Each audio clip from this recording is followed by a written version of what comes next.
Ivy Valentine subscribes to Mark Yoon, so should you. Enjoy your treat! What's up, guys? I'm a little bit worried about Naruto Storm Connections. So 2 months ago, they actually released their teaser, and we got a character trailer for both Baryon Mode Naruto and for the new Sasuke. And that was all well and good, but then after that it was radio silence until we got the Naruto top 99 poll, which I still think is a little sus, but they showed all the characters in another trailer that were already in the top, I think 50 of that poll or whatever, that were already in the game that we already know about. And I think it's a little bit worrying, especially for a game that is trying to laud itself as being like a new game and not a collection or a remaster or just Storm 4 repackaged. Time and time again that this is a new game, that this is not a repackage, right? So please show us, Bandai Namco, CC2, please show us, give us a new trailer with some new story mode stuff or a couple new characters. I know that a lot of these side games between Generations of Revolution, as well as coming with a few new mechanics, usually come with about 14 new characters. This game, I think, is going to probably have more than that. It's just because of they've already shown Baryon Mode Naruto, so everyone else is less of a draw. Who else is really going to be a draw for this? I guess Kawaki and the transformed state of Boruto. But it's a little bit concerning. I'm not saying that they should be inundating us with constant news because this is a side game. It's not Storm 5, right? But a lot of us are excited about this game nonetheless because we thought Storm 4 was going to be the final game.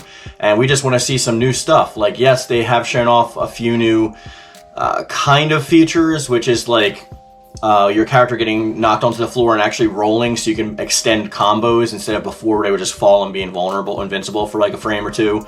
But that's not really something that's worthy of having an entire game released for, right? It's literally just something that they could have patched into Storm 4. So I'm not being completely negative about this. I still think that it's going to be a great game and I really want it to be, but the lack of transparency and communication is what has me worried. The biggest reason it has me worried is because of the fact that a lot of budget goes towards marketing to make the game successful, but if there's little to no marketing for the game, that shows me that they're working with a little bit less of a finite budget, which is what has me worried. Because if they were throwing everything at the wall for this game to make it an awesome game, then it would be reflective in the marketing.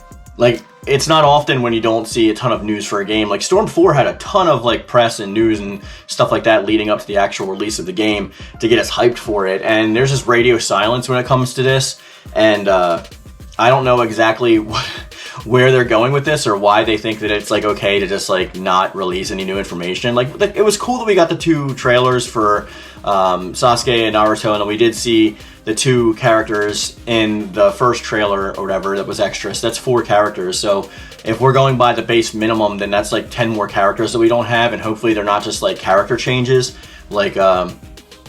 I'm saying a lot of the other characters are because Baryon Mode's really a transformation. It's not really a new character.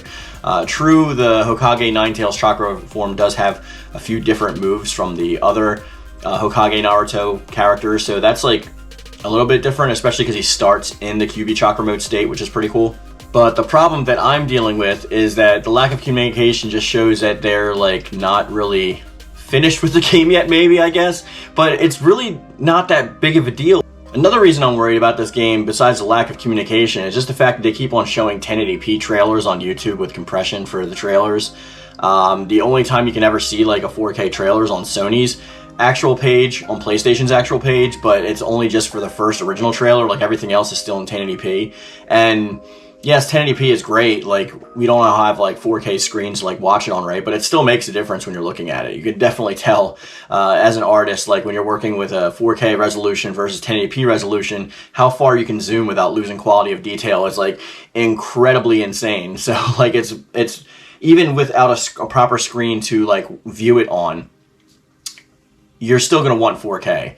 And why am I being a stickler about the 4K? It's just because of the fact that the little nuances in the frames are going to be lost between 1080p and 4K, that we would actually be able to pick stuff up on and get some kind of new fresh information, because we're starving for it, because all they've shown us so far is a teaser and 2 character trailers and a Naruto top 99 poll result thing that we already have all those characters in the game for before. Now, the biggest reason why I'm worried about this is because of what this says to the onlookers, what this says to the fans who are thinking about buying the game. Because those of us who are set on buying a game, we're already going to buy it. But I'm talking about the fence sitters, the ones that are like, is this really a different game from Storm 4? Am I wasting $70 if I purchase this? Those are the people that are going to make or break this game, and the reason I want this game to succeed is not, in fact, for this game in and of itself. It's for the potential of Storm 5 to close off the entire Storm series with a nice little bow, because you know they're not going to end the series on a side game. At least I hope not, but it depends all on sales. That's like just literally what it is. But if I, as an onlooker, and somebody who's already going to buy the game no matter what, am looking at this and saying, like, like, their words are not lining up with what they're showing, it's more of a show and tell kind of situation at this point, Bandai. You got to give us something, at least regularly, like, not even, don't do 2 characters then, like Barry Mode and the new Sasuke. Literally give us, like, 1 character a week or something like that. And it doesn't even have to be, like, fully formed and fully fleshed out if you're not finished with the game yet, if you're not finished optimizing it yet. If we are going for like an October release, which is what I'm kind of assuming, October, November release for this game, and it's still a little bit ways off, like maybe a couple months, then they should be showing us like a little bit of details just to give us hype. And like, you can hide that stuff in trailers. Show these trailers again like you've been showing, but then like maybe have like a character we haven't seen yet as like the assist character that's in the top corner. That way we just like know they're in the game and we have something to go on, you know what I mean? Because right now, as it stands, like, people don't really think this is a different game from Storm 4. I've seen a lot of murmuring online, and it has me worried about the game's success, not about the game itself. I'm actually not really worried about the game itself, because Generations and Revolution were even great for what they were, and Revolution is probably my favorite of the Naruto Storm games, honestly. I still play it on my PS3, like, possibly more than I play Storm 4, so I'm excited to see what kind of mechanics and how they handle the story modes and things of that nature in this game. Hopefully the netcode is better, because the netcode in the Naruto games is kind of trash, and I hope that they actually work on that a little bit, and maybe that's why they're like taking so much time behind the scenes. But still, their marketing department needs to come up with some way to build hype for this game other than just like, it's Naruto. Because of course IP is going to sell itself. You make a Dragon Ball game, people are going to buy it. Unless it's Breakers, which not many people bought. And you know what I mean? Like, IP usually sells it as it is. Even if we had like screenshots on Twitter or something that just like lets us know that the game is like moving along properly, those are the kinds of things that I'm looking for. And hopefully they actually step up and do give us like a little bit better marketing at this point, because as it stands now, I'm just afraid for the reception of the game, and I hope it doesn't hurt the launch of the game. Like I said, I'm still going to buy it. Like, I'm hopeful that CC2 knows what they're doing and they're going to make a proper game. I just don't want to lose any features, and I'm hoping that we actually have an expanded game that goes into, with new mechanics that goes into Storm 5. But that's not saying that like I'm not looking forward to this game. I am looking forward to this game very much so, because I don't know on the horizon how far off a Storm 5 would actually be. Because I'm assuming that they're going to probably do it in Unreal 5, and they're not going to be using this old engine anymore for the next game. That's why they're using a lot of assets and like rezzing them up or whatever. But I think, I don't know, I kind of want to hear from you guys. Like, are you worried about Storm Connections? Are you super still excited? I'm going to make a poll at the end of this video, so we'll talk about that in the next video. But I think that like, I just want to gauge the audience and see how you guys feel about this so far, if you're worried or not. So just let me know in the comment section down below, or you can head over to my Discord. The link is in the description box. And we actually set up a lot of matches and stuff like that, including for Storm 4 and a bunch of other games. So if you want to meet people to play with and you're having trouble playing, then be sure to join the Discord. You can head over to that tab, and we set stuff up all the time. Any and all thoughts are always welcome, guys. And as I always say, I love it. Thank you. And thank you.